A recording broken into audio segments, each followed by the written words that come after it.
this makes it an EF1 tornado on that scale of 0 to 5 that we use to classify tornadoes. You can see some of the damage around me here, split trees, limbs down, and as we look further out here, you can see some of those larger trees uprooted, the big root balls, very visible there. And of course, when you get that happening in a neighborhood, you're going to have damage to roofs, damage to homes, and that sort of thing. Now, you might be wondering, how in the world could the National Weather Service know how fast the winds were in a tornado, where you just don't have those kinds of instruments nearby that can get the data, that can get the information? Well, looking at some of the damage, what they're able to do is determine wind speed based on what we call damage indicators, the kinds of trees that were knocked down, the way in which they were knocked down.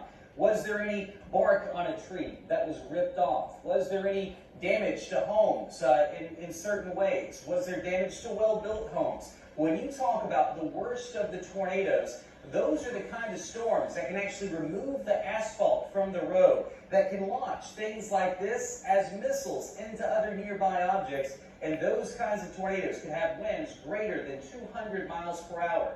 In this case, an EF1 storm, 90-mile-per-hour winds, you're getting lots of trees down, branches down, damage to homes, and again, thankfully not one of those larger, more powerful type tornadoes that we look at. Coming up on the news at 5:30, we're going to be